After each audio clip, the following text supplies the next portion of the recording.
Did you ever get a warning from a total stranger you wished you had listened to? I did. A simple warning, at 1 a.m., from a man I will probably never see again. He saved my life, in a way. You think you know the person you sleep next to every night. You think you can read every lie, see every crack. But the truth is, the best predator never lets you know you are being hunted until it is far too late. My name is Ilara. I am 35 years old, and I used to be a forensic data analyst, a damned good one. Now, I am on hiatus. That is the polite, sterile term Julian and I use for the career I put in a box, so his could explode. Tonight, supporting his explosion meant standing alone in a blindingly bright ballroom in downtown Austin, smiling until my jaw ached.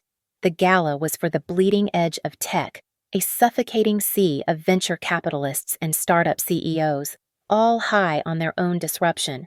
I floated between them, a ghost in a borrowed dress. I was invisible. They did not see Ilara, the woman who could pull confessions from a corrupted hard drive. They just saw a reflection, an accessory. They saw Julian's wife, Ilara. Darling, you look stunning. A rival CEO gushed, his eyes already scanning the room behind me. Where is the man of the hour Seattle? I said. The word practiced smooth. Julian is finalizing the new server contracts. You know how it is. A genius. That man. Teravolt Solutions is going to change everything. He was already gone, moving toward a new conversation. Julian Masters. My husband. The charismatic face of green technology. He had called me just 4 hours ago, his voice a low, intimate whisper from his hotel room 2,000 miles away. I miss you, Elle, he had murmured. This whole city is gray without you. I cannot wait to get home. I clung to those words, a small, warm stone in my hand, as the noise of the gala pressed in. I could not stand it for another minute. The air was too thick with perfume and ambition. I felt like a fraud. I slipped out the massive glass doors, the heavy, humid Texas night a sudden, welcome slap. I hate ride shares, the forced conversation, the antiseptic smell of new cars. I walked a block, past the crush of black SUVs, and raised my hand. A real taxi, a battered Crown Victoria, pulled over. I slid into the vinyl seat. Westlake Hills, please. The driver, an older man named Miguel, looked at the address on his GPS and gave a low whistle. Westlake, he said, his voice gravelly, friendly. Big money. The hills. I offered a weak smile in the rearview mirror, just wanting the silence. I pulled out my phone, opening the photo gallery, a picture of Julian and me, taken last summer in Cabo. His arm was tight around my waist, his smile so bright it looked like it could power a city. That's him, Miguel said suddenly. My head snapped up. I am sorry, the guy I just dropped off. He looked exactly like your husband. I am guessing that is your husband. On your phone. The cab felt cold, despite the humidity. Oh, no, that is impossible. My husband is in Seattle on business. Miguel shrugged, his eyes on the road as we turned onto the Mopac Expressway. Must be his twin.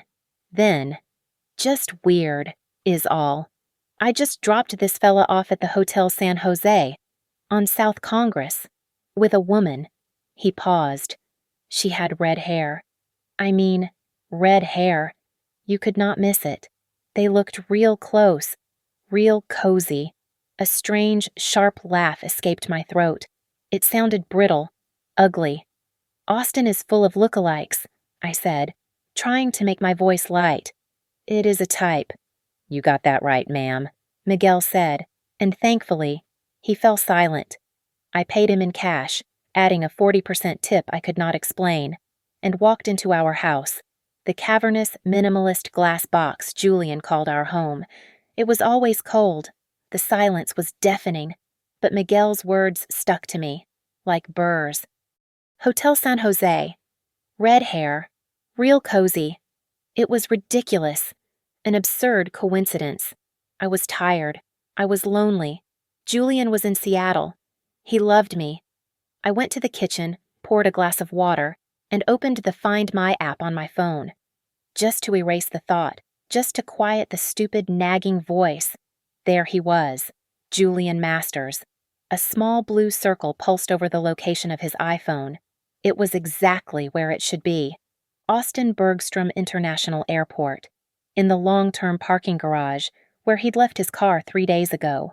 Relief washed over me, so strong it made me dizzy. I felt ashamed of my suspicion.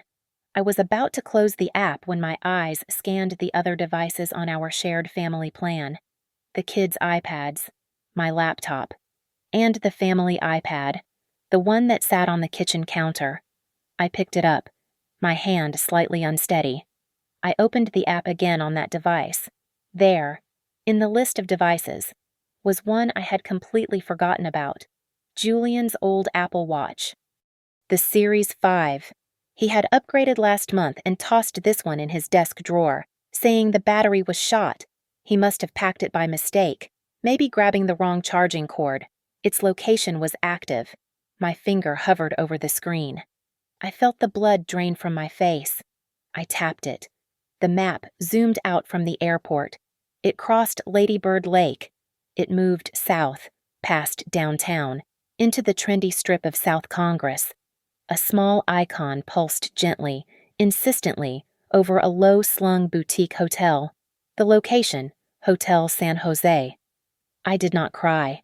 Tears are a biological response to overwhelming emotion, and what I felt was not emotion. It was a switch flipping, a cold, digital click. The wife who had left the gala, the lonely woman in the taxi. She evaporated. In her place, the analyst walked down the hall to the home office. My sanctuary. Or at least, it used to be. The room was dusty, smelling of neglected electronics and still air. The quad-core servers, the terabyte-sized backup arrays, the forensic workstations, all the beautiful, powerful hardware Julian had bought me 2 years ago. Just so you can keep your little hobbies. Alara, he had said, smiling, patting my head.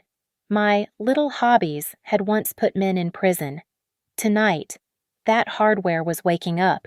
My specialization was not just data. It was finding the story in the noise. It was understanding that data does not just talk. It lies. It hides. It whispers. My job was to find those whispers and make them scream. Julian, for all his charisma, had forgotten who I was. I sat down, the leather of my chair cold against my skin. The digital autopsy began. I did not start with his encrypted corporate servers. I started with the basics. Arrogance always leaves a trail. I opened the one account he knew I monitored, the one he let me manage our joint checking and credit card. He was supposed to be in Seattle. His corporate Amex was for Seattle. But there it was, a charge, time-stamped just 90 minutes ago, from the Hotel San Jose. Not the room. He was not that stupid. It was the bar, $345.60. He had used our shared credit card, a flash of pure, stupid ego. The charge was the scent. Now, the hunt. Teravolt Solutions. I built the security architecture for their cloud storage. I designed the firewalls, the encryption keys, the secure partner portal. Julian, of course, had changed all the admin passwords when I retired. Or so he thought. He changed his passwords. He forgot I built the root access, and I never give up my keys. I bypassed his credentials and entered the server through the system's back door. The logs looked clean. Too clean. But I was not looking at the surface. I was looking for negative space, a partition allocated but not visible. I found it in under 5 minutes. A hidden directory, masked to look like a system update log. I uncloaked it. The folder was not full of what I expected. No sordid videos, no love letters. Julian was too calculating for that. No, this was far worse. It was filled with video files, MP4s, labeled Test Bed Sigma, Test Bed Tau, Prototype 7. I opened the first one. It was a fixed camera shot of Teravolt's revolutionary green battery, the one that was supposed to change the world. the one that had made Julian the star of Austin. I watched as an engineer, his face blurred, activated the cell. For 10 seconds, the meters spiked. Then, a wisp of smoke, a flicker. Then, a sudden, violent chemical fire. The prototype melted into a toxic slag on the concrete floor. My heart was not breaking. It was turning to ice. I opened another video. Test bed Epsilon. Same result. Another. Final candidate. It exploded. The technology was fake. All of it. The entire company was a lie. My mind was clicking, processing, connecting. The woman, the red hair. I went back to the credit card receipt from the hotel bar. $345. I cross-referenced the itemized list, which I pulled directly from the credit card company's portal. A $90 bottle of Blanton's, his brand, and 2 $28 glasses of Sancerre. He was with her. Serafina Vance. I did not even need to search. I knew the name. The VC queen. The redhead whose photo was plastered on every tech journal. The woman who, 6 months ago, had publicly and viciously denounced TerraVolt Solutions at a major summit, calling Julian a charming but unserious developer. Her dismissal had sent the stock tumbling 40%. Why would he be meeting with the woman who tried to destroy him? I went back into the server. This time, I went deeper. I was not just looking for files, I was looking for the ghosts of files. I ran my old data recovery protocols. I was hunting for deleted email fragments. I found them. Deleted correspondence between Julian's private email and an encrypted shell account. An account I traced back to a server owned by Serafina's holding company. I pieced the emails together, the data reforming on my screen like a photograph developing in a darkroom. They were not just having an affair. This was a long con. Serafina's public refusal was the plan. She had driven the stock into the gutter. Then, as the emails confirmed, Julian began using a network of shell companies to secretly sell her a controlling interest in TerraVolt for pennies on the dollar. The Seattle trip was the lie to cover this meeting. They were here, in Austin, finalizing the transfer. The next step, the emails outlined, was to use Julian's fake test data, the videos of the burning batteries, to secure a massive, fraudulent government subsidy. They would inflate the company, buy back the remaining shares, and leave the investors holding a pile of ash. The infidelity was nothing. It was a rounding error. The affair was just the symptom. The disease was massive, calculated, criminal, and I was married to it. The walls of my house, the sleek, cold glass and white stone, suddenly felt like the walls of a prison. This was not just his fraud. It was ours. This house, the cars, the art, the life I had been living, it was all purchased with stolen money. I was an accomplice, whether I knew it or not. This was no longer about a broken heart. This was about survival. I shut down my connection to the TerraVolt cloud. I could not risk him seeing my digital footprints, even with my root access. I unplugged my forensic workstation from the wall. I was going offline.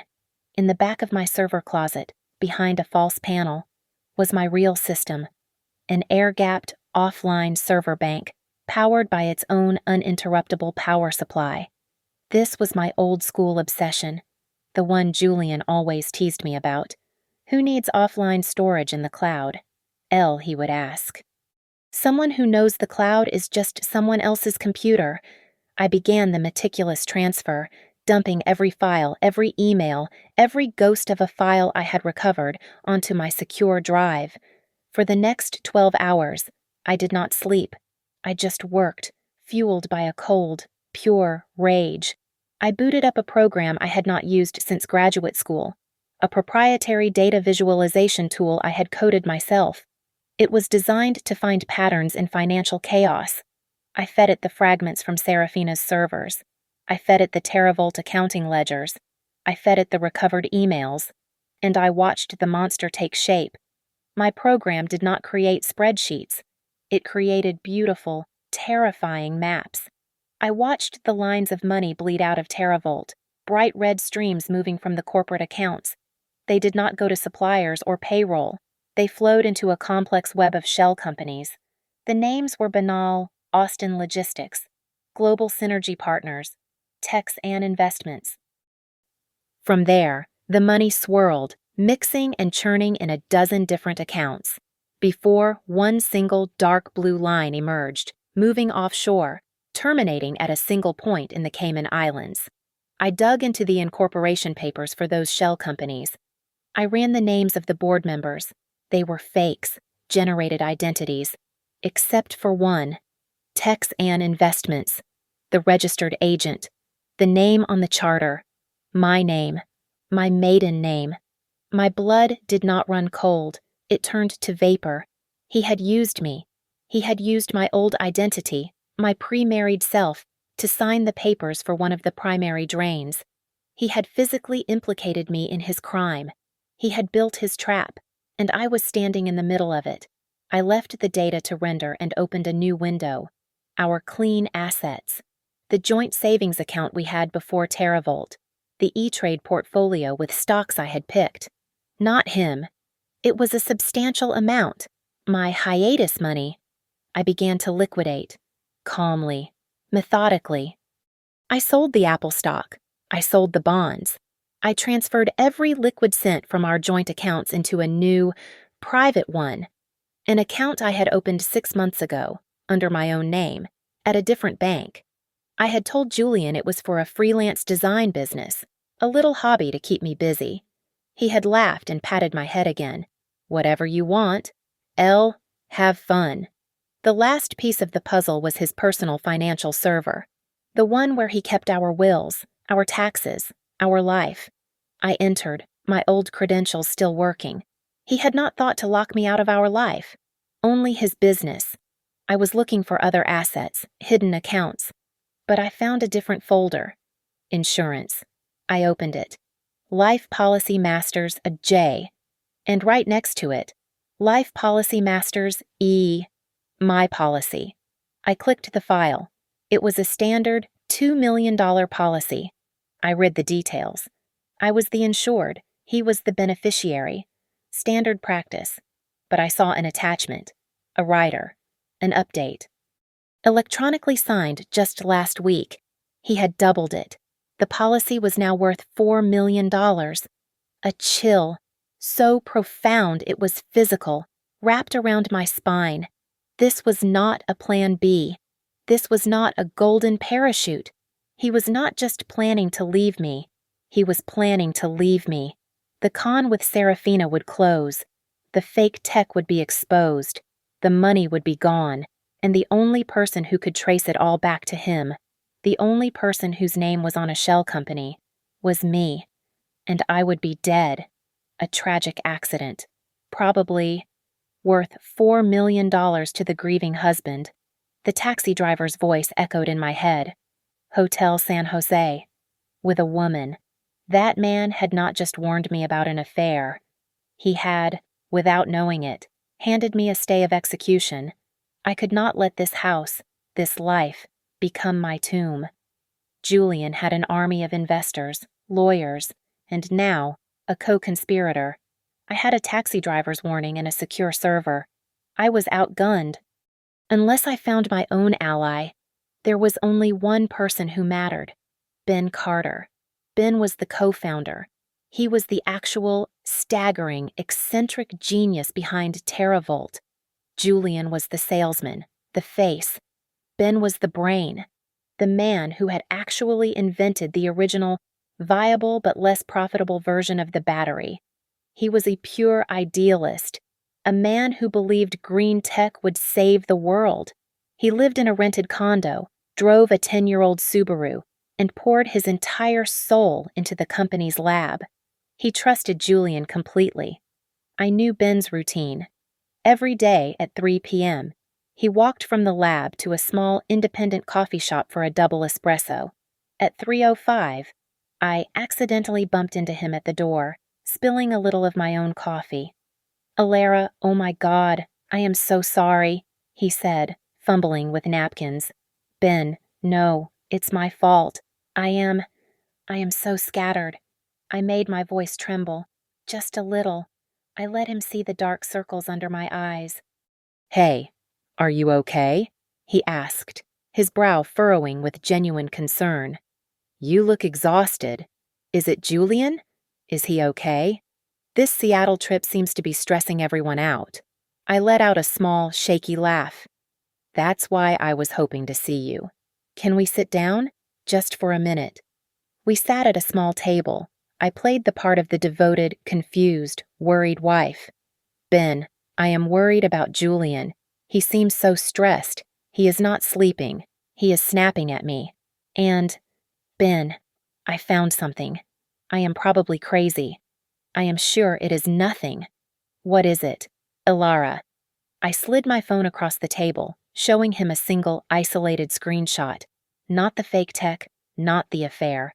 Just one transaction, a $500,000 transfer from a TerraVolt operating account to Texan Investments.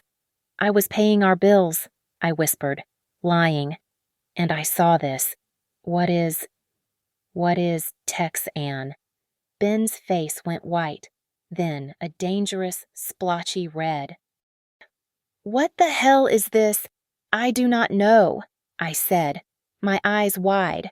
I was hoping you could tell me. This is not a supplier. This is not payroll. He started tapping his fingers on the table, a fast, angry rhythm.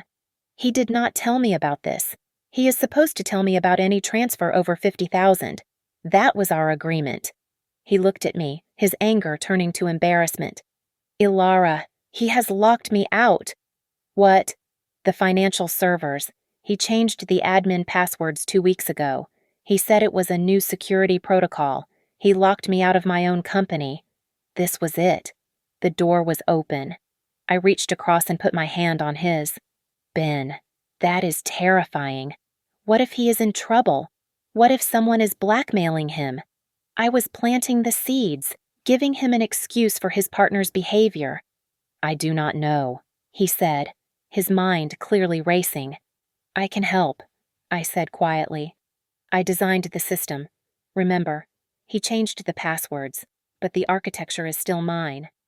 I need you to confirm a server access request from your terminal.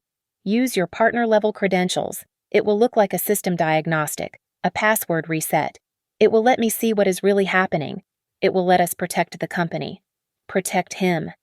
Ben looked at me, his eyes full of betrayal, all of it aimed at Julian. He was the brilliant engineer, and Julian had treated him like a child. He nodded. Do it. I ran the protocol from my phone. Across town. Ben sat at his desk and typed in his master password, granting my hidden program full, unrestricted, top-level administrative access. It is done, he texted me 5 minutes later. I sat in my car in the coffee shop parking lot. I created a new backdoor, one buried so deep in the kernel it would look like a line of compiler code, a ghost that only I could see. I had the keys to the entire kingdom. I was home, mapping out the full extent of the financial damage. When my phone rang, it was Ben. He was not just angry. He was terrified. Ilara, he said, his voice a choked whisper. Ilara, I got in. I found the logs you showed me, the transfers. There are dozens of them, millions of dollars. Ben, slow down. We can fix. No, he almost shouted. You do not understand. I ran a query on the approval credentials. Julian did not approve them. I froze. Ilara, the logs, they all show my digital signature. They show my credentials. He did not just lock me out. He used my login to approve every single stolen dollar. I closed my eyes. Julian had not just betrayed me. He had built a guillotine for his best friend, his partner. He was going to burn Ben to the ground to cover his escape. I now held the evidence to save Ben Carter, and I held the evidence to destroy my husband. The question was, could I do both without being caught in the blast he was due home tomorrow night? His flight from Seattle would land at 9 p.m., and he would expect me to be waiting, perhaps a little pouty from his absence, ready to welcome my conquering hero home. Julian loved an audience. I decided I would give him one. I was not going to be the hysterical wife, waving printed emails and credit card bills in his face. That was so amateur. It was messy, emotional, and gave him a chance to lie. I was a data analyst. I was going to give a presentation. Our house was Julian's monument to his own ego. He had spent a fortune on making it smart. Everything was integrated, from the lights to the music, and especially the screens. Julian loved screens. There were 75 of them, small ones in the bathroom mirrors, a massive OLED in the media room, flat screens in the kitchen, the gym, even a weatherproof one by the pool. He was so proud of how he could control the entire house with his voice. He had no idea I had master control of the entire network from my offline server. I spent the morning turning his smart home into my command center. I linked every single screen, all 75, to a single execution file on my server. They would all act as one. In the afternoon, I planned the menu for his welcome home dinner. A standing rib roast, his favorite. Asparagus with hollandaise. And I opened the wine cellar and pulled out the $90 bottle of Cabernet he always bought to impress investors, the one he claimed had notes of cedar and quiet confidence. I set it on the counter to breathe. The domestic stage had to be set perfectly. Next, I made a phone call. Not to a divorce attorney. It was too late for that. I called Amelia Davies, the top white-collar criminal defense attorney in Texas. I had worked with her once, as an expert witness on a massive forensic case. I was the analyst who found the digital needle in the haystack that won her the case. She owed me. Amelia, it is Alara, the analyst from the Petrocorp case. Alara. I am surprised to hear from you. I thought you retired, she said, her voice like clipped steel. I need a consultation. For myself. Tomorrow morning, 9 a.m. There was a brief pause. How much trouble are we talking about? Alara. SEC, wire fraud, money laundering, and a conspiracy to frame an innocent party. Not me, my husband. Another pause, longer this time. My office, 9 a.m. Bring your data, and bring it clean. I hung up. The rest of the afternoon was spent coding. I wrote a beautiful, simple, and absolutely lethal script, a digital dead man's switch. It was one package, encrypted and ready, segmented into 3 parts. I programmed it to execute on a single command from my phone. The moment I hit enter, it would do the following. Simultaneously, first, it would send the entire data visualization of the financial fraud, the shell companies, and the Cayman account directly to my new contact at the Securities and Exchange Commission, flagging my maiden name as an involuntary party. Second, it would send the video files, all the exploding prototypes and burning batteries, to the entire board of directors at TerraVolt, the ones who still believed Julian was a genius. Third, it would send the evidence that Julian had used Ben's credentials to frame him for the embezzlement directly to Ben Carter's personal lawyer, whom I had already identified. The entire con dismantled in less than a second. I went upstairs to my closet and pulled out a small black duffel bag, the essentials, my passport, the $30,000 in cash I had withdrawn, a burner phone, and a solid-state hard drive, a perfect encrypted copy of my entire offline server. I was zipping the bag when my phone buzzed. It was not a text. It was an automated email. From Austin Home Security Subject, your system settings have been updated. Dear customer, a primary user has successfully changed the master disarm code for your system at 4:18 p.m. Thank you for using Austin Home Security. I stared at the screen. 4:18 p.m. That was 10 minutes ago. Julian's plane was not even on the ground. He was still in the air. Or he was not. He was at the airport. He was at Austin Bergstrom. He had changed the code. The disarm code. The code he knew I used every single day. Why change it from the airport? Hours before he was supposed to be home, I pulled up the airport's public Wi-Fi access logs. A simple trick. I found his phone's MAC address in seconds. He was not on the departure's Wi-Fi. He was on the arrival's Wi-Fi. He was already here. He had changed the code, and in that one cold, clear, horrifying instant, I understood. He was not expecting a confrontation. He was not expecting a fight. He was not expecting me to be here at all when he got home. He was planning on something else entirely. The change of the alarm code was not a precaution. It was an action. It was not a legal maneuver. It was a physical one. My plan to confront him with a rib roast and a data presentation suddenly seemed insane, naive, childish. This was not a divorce strategy. This was an escape plan. The $4 million insurance policy flashed in my mind, and it felt like a death warrant. My hands were shaking as I grabbed the duffel bag. My phone, the clean burner phone, not my personal one, suddenly rang.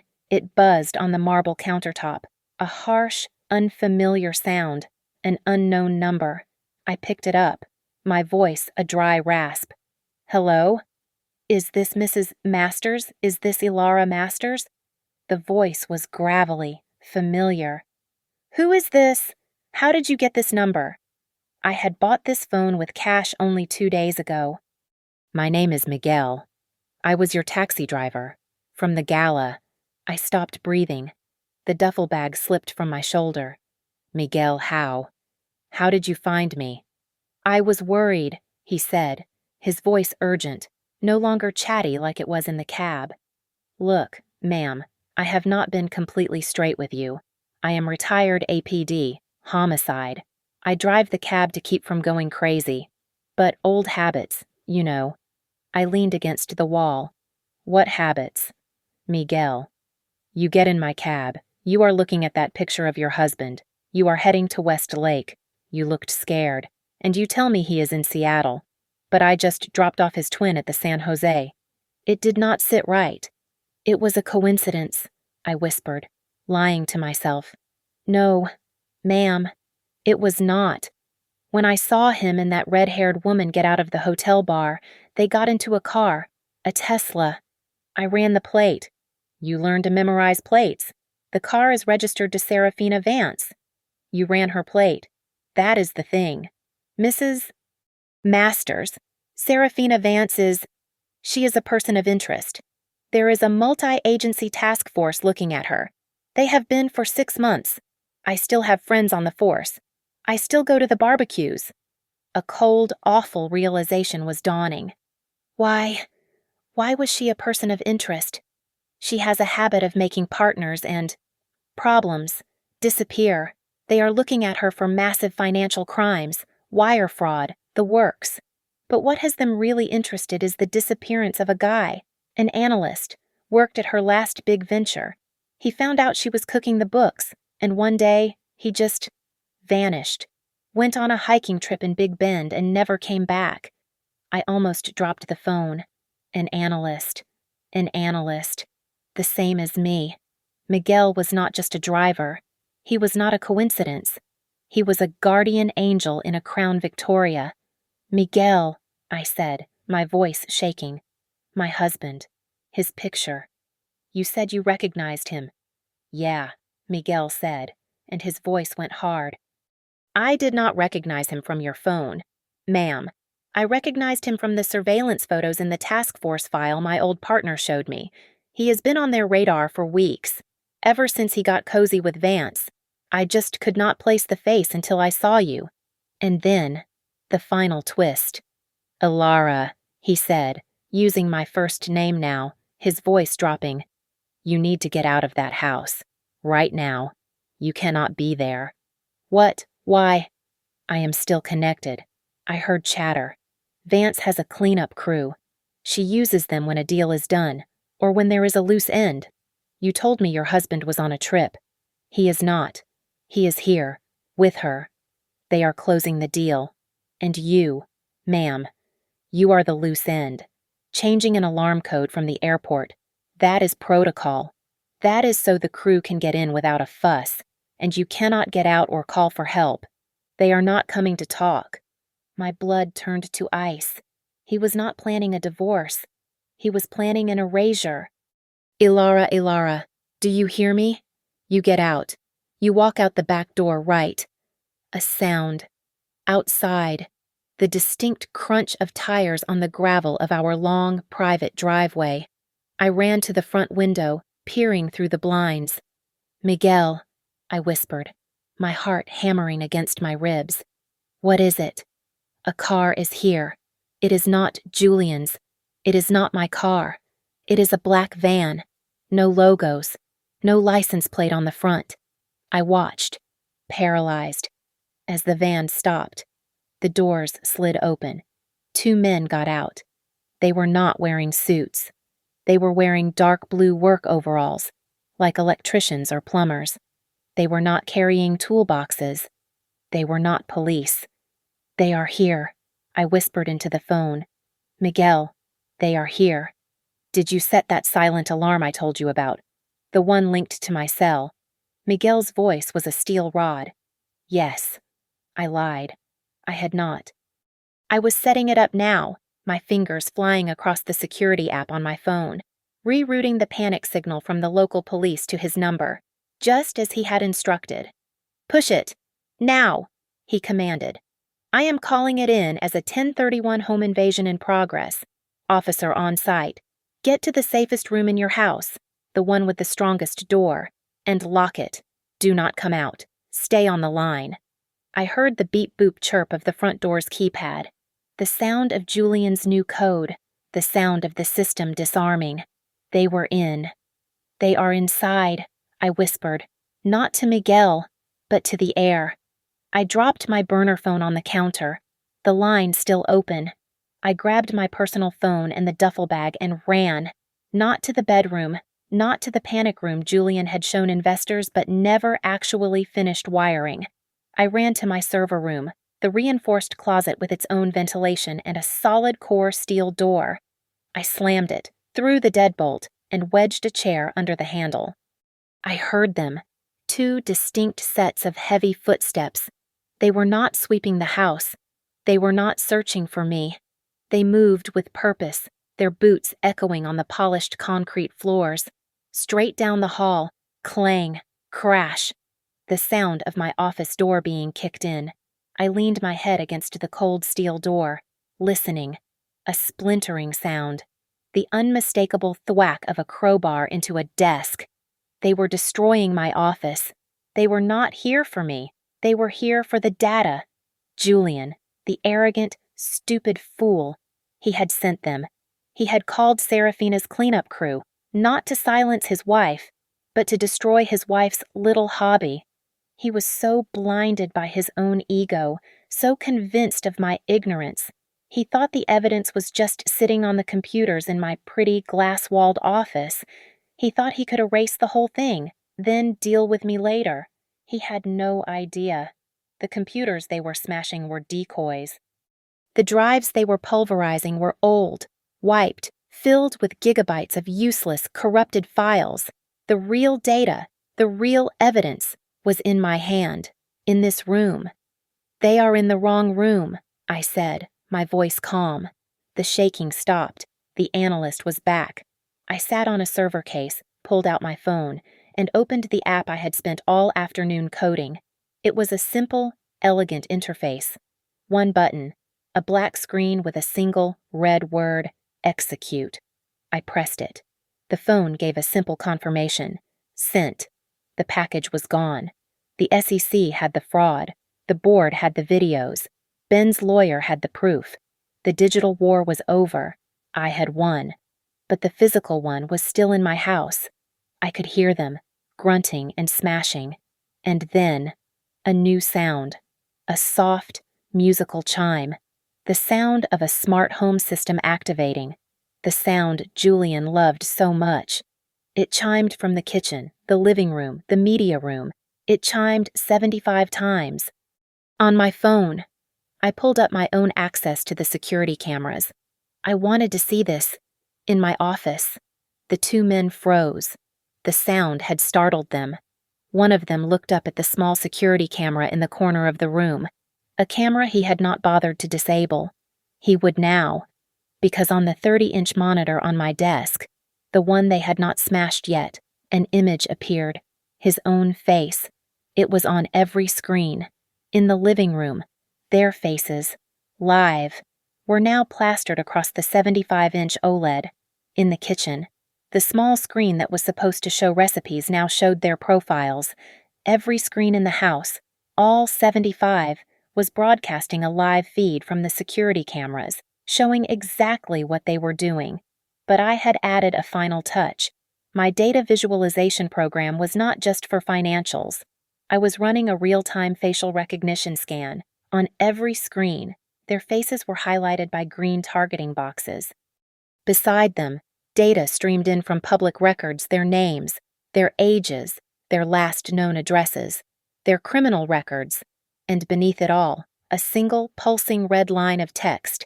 Live feed, streaming to Austin PD and SEC secure servers. Do not disconnect. The two men stared.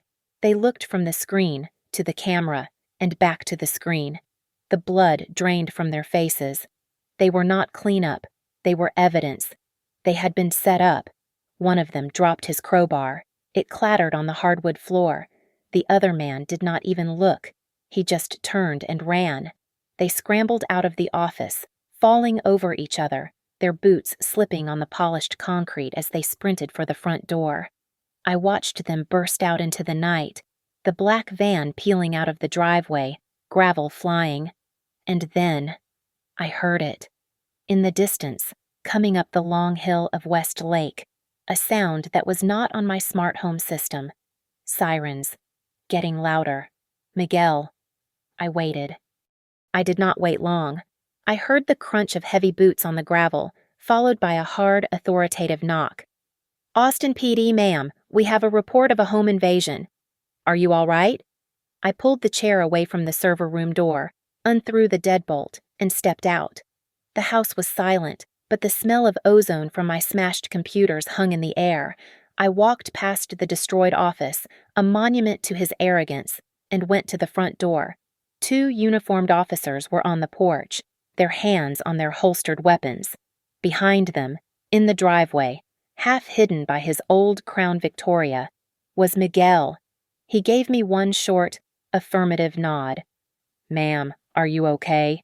The first officer asked, his eyes immediately going past me to the wreckage in the office. My God, what happened? They just left, I said. I let my voice tremble. It was not difficult. 2 men. They broke in. They used a code. They went straight to my office and destroyed everything. I held up my personal phone. I have the security footage. I have their faces. They were in a black van. The officer was sharp. They used a code and they only went for the office. They were not here to rob you. Ma'am, do you know who? He was cut off by the sound of an engine, a high-pitched, expensive roar, coming up our driveway far too fast. A metallic blue Porsche Panamera, Julian's car. He slammed on the brakes, the car skidding on the gravel. He burst out of the driver's side, his tie loosened, his jacket wrinkled from the flight he was never on. He froze on the lawn, his eyes wide as he took in the scene, the flashing red and blue lights painting his house, the 2 police cars, Miguel's taxi, and me, standing in the doorway, pale but alive. I saw the calculation on his face. This was not the plan. He was supposed to come home to a problem solved, or perhaps a tragedy to report. He was not supposed to come home to this. He did not know if the police were here for the intruders, or for me. He saw me, and his face was a mask of confusion. Then, instantly, the mask changed. The actor took the stage. "Ilara!" he yelled, his voice thick with a perfect imitation of terror and concern. He ran toward me, his arms outstretched. My God, Ilara, are you okay? What happened? I was at the airport. I saw the call. Are you hurt? What is going on? He tried to pull me into an embrace, to tuck me under his arm, to present the unified front of the terrified husband. I stepped back. They broke in. Julian, I said, my voice dead. He looked at me, then at the officers. Officer, thank God you are here. My wife, she is in shock. What happened here? He did not get to finish the performance. His timing was off. A second car, a silent, vicious-looking red Tesla, shot up the driveway. It stopped so hard its tires smoked. Serafina Vance got out. Her red hair looked electric in the flashing lights. She was not playing a role. She was a woman on fire, a woman who had just been burned to the ground, and she was holding her phone in her hand like a brick. She did not look at me. She did not look at the police. Her eyes were laser-focused on Julian. "You!" she shrieked, stalking across the lawn, her heels digging into the manicured grass. "You stupid son of a bitch! What did you do?" Julian was completely bewildered. This was not in his script. "Serafina, what are you doing here? What am I doing here?" She let out a laugh, a high, sharp, insane sound. "My phone is exploding. Julian, my life is exploding. The SEC just froze every single one of my accounts. The entire board of directors just got an email with videos. Julian videos of the prototypes, the failures, the fires. It was beautiful, in a terrible way. Julian's face. The blood did not just drain from it. It collapsed. He looked at Serafina, spitting fire. He looked at the confused police officers. He looked at Miguel, this unknown, random taxi driver. And then, his eyes, dark and dead, moved to me. I was standing in the doorway, holding my duffel bag. I was not crying. I was not hysterical. I was just watching. He saw it. He finally saw me. He realized the intruders had failed. He realized the police were not for me. He realized that the email, the one that had just vaporized his entire future, could only have come from one person, the wife, the analyst, the little hobby, the man I had married, the charming, smiling man, disappeared. He was gone. What was left was a predator, staring at the trapper who had just slammed the cage door.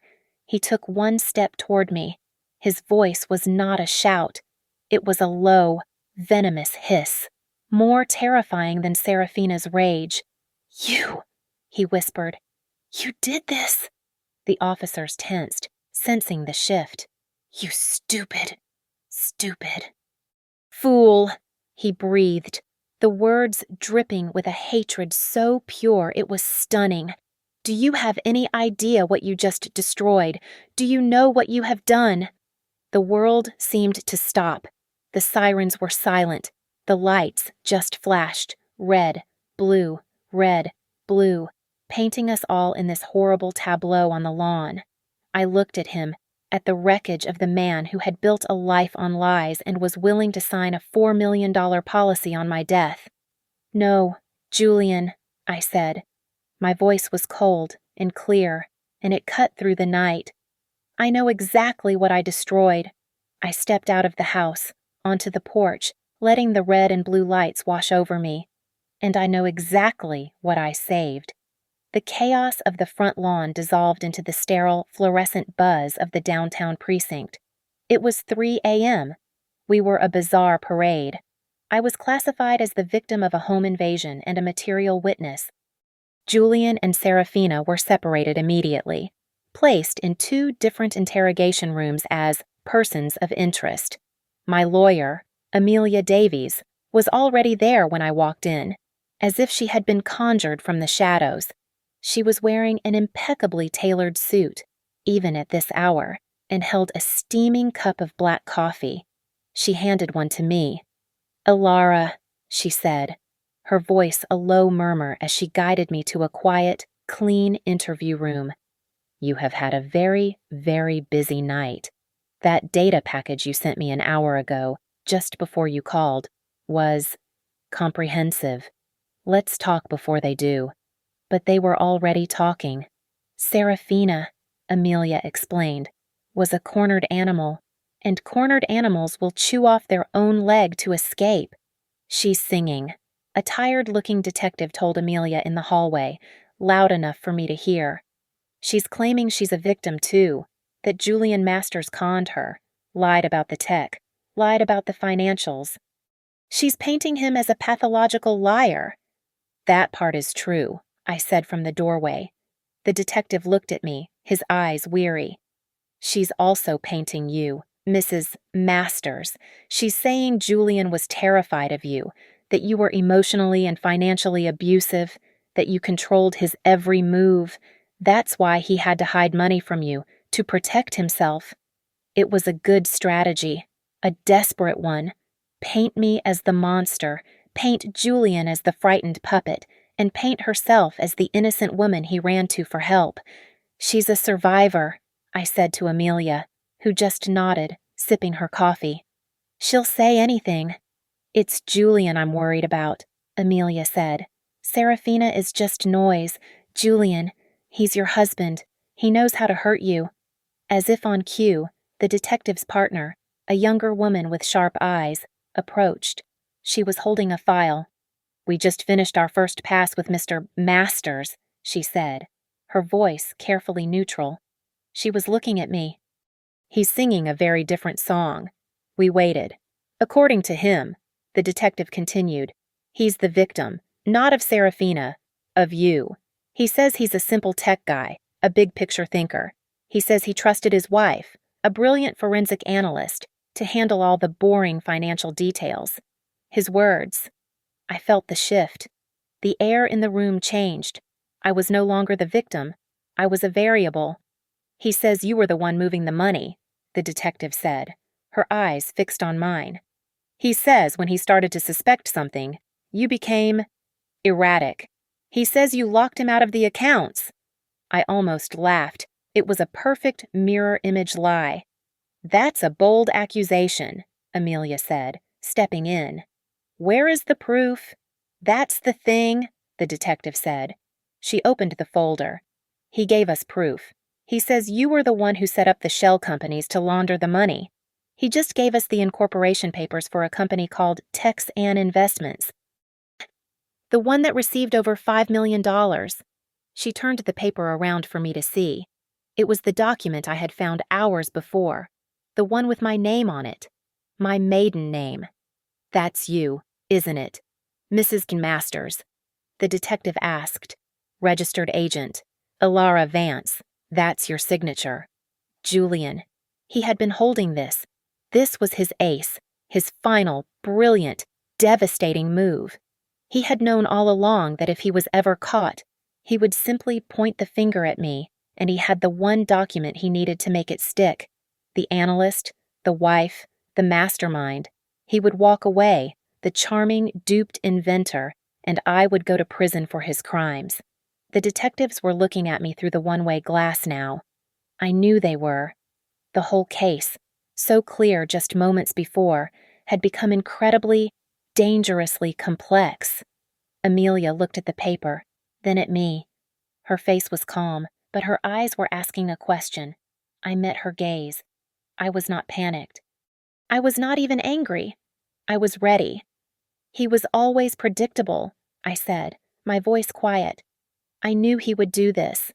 Amelia's lips curved into the slightest smile. Good, she said. Let's go to work.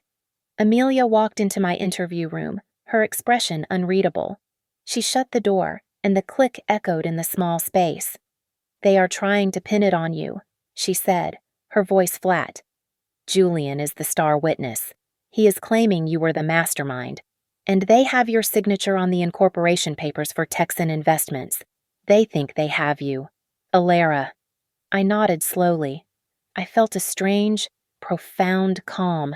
The storm was over, and I was in the quiet eye. I know.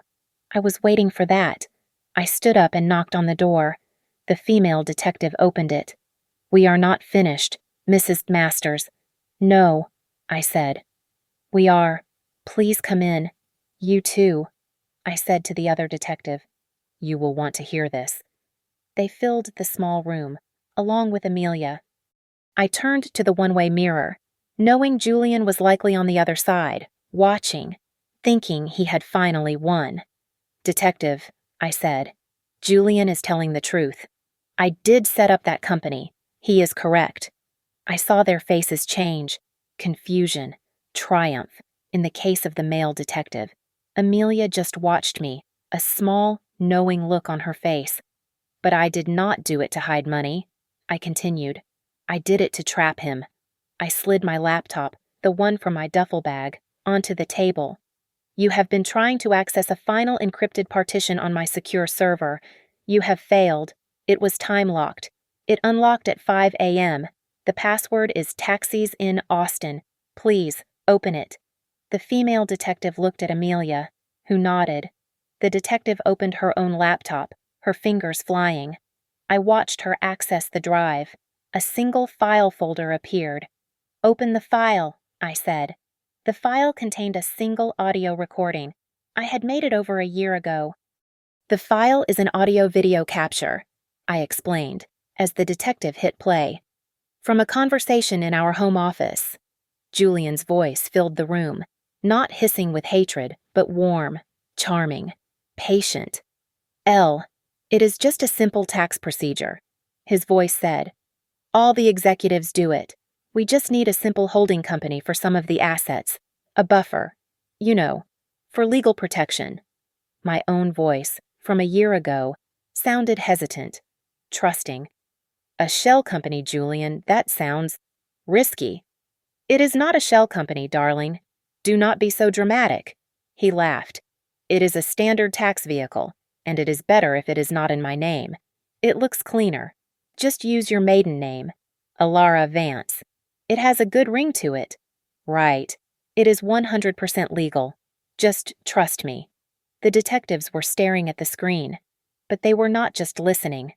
I am an analyst, I said, my voice cutting through the recording. I ran a real-time voice stress analysis while we were talking. On the screen, alongside the audio waves, a second graph was visible, a jagged line that measured physiological stress indicators in his voice. As the recording played, the line stayed relatively flat. Until the end. Watch this part, I said, Julian's voice. It is 100% legal. Just trust me. The moment he said it, the stress graph violently spiked.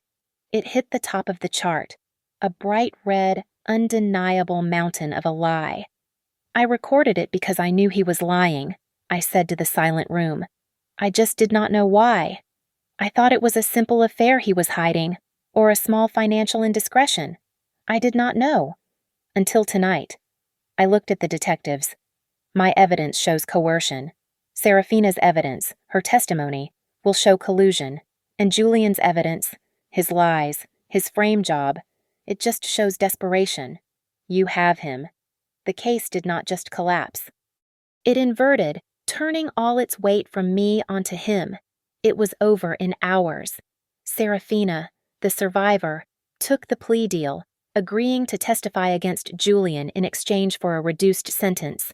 Julian, trapped by his own voice on that recording, by the videos, and by two women who had finally compared notes, was charged with a dozen counts of federal wire fraud, money laundering, and securities fraud. I walked out of the precinct as the sun was rising. The fluorescent buzz of the station gave way to the first warm, humid rays of the Texas morning. The air had never tasted so clean. I was free. Across the street, parked by the curb, was a familiar Crown Victoria. Miguel was waiting. He did not wave. He just watched me as I crossed the street, my duffel bag in my hand. I stopped at his window. He nodded. Once. I nodded back. I got into the back of the taxi. The vinyl seat felt like a throne. "Where to, ma'am?" he asked, his eyes on me in the rearview mirror. "The airport," I said. "And please, take your time. I am not in a hurry." I leaned my head back, closed my eyes as the car pulled away from the curb, and I never, ever looked back. Thank you so much for listening to this story. I am curious. Where in the world are you listening from? Let me know in the comments. I would love to connect and hear your thoughts on this. Please subscribe to Lily Revenge Stories and like this video. And if you want to support this channel, hit that hype button. It helps so much and makes sure these stories get heard by more people.